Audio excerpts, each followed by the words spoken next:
ஒரு சூப்பரான mushroom gravy, அதுவும் கொத்தமல்லி வச்சு எப்படி செய்யலான்னு பார்க்கலாங்களா. அதுக்கு ஒரு மிக்ஸி ஜாரில் ஒரு பெரிய தக்காளி எடுத்துகிட்டு அதை நல்லா கட் பண்ணி கொஞ்சோண்டு கொத்தமல்லி 2 பச்சை மிளகா சேர்த்து அரைச்சி அந்த பேஸ்ட்டை ஒரு பவுலில் ஊற்றிட்டு சில்லி பவுட்ரு கொஞ்சம், மல்லி பவுட்ரு கொஞ்சம், கரம் மசாலா 1/4 டீஸ்பூன், மஞ்சத்தூள், அப்புறம் வந்து ட்ரை மேங்கோ பவுட்ரு அதையும் நல்லா மிக்ஸ் பண்ணி ஒரு பக்கமாக வச்சுக்கோங்க.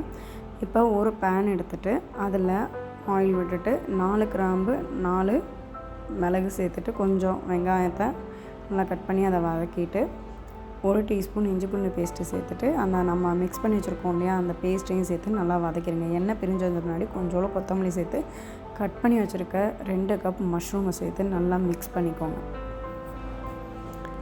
நல்லா மிக்ஸ் பண்ணி கொஞ்சோண்டு உப்பு சேர்த்து வேக விட்டிங்கன்னா மசாலா ரெடி ஆகிடுங்க. இப்போ வந்து இன்னொரு பேன் எடுத்துகிட்டு அதில் கொஞ்சம் ஆயில் விட்டுட்டு 1 டீஸ்பூன் சீரகம் சேர்த்துட்டு அப்புறம் வந்து இஞ்சி பூண்டு இந்த மாதிரி பொடி பொடியாக நறுக்கி சேர்த்துக்கோங்க. அப்புறம் வெங்காயம் கேப்சிகம் இதெல்லாம் நறுக்கி சேர்த்துட்டு லைட்டாக சாஸே பண்ணி அதை அப்படியே வந்து இந்த மசாலாவில் மிக்ஸ் பண்ணிங்கன்னா டேஸ்டியான மஷ்ரூம் கிரேவி ரெடிங்க.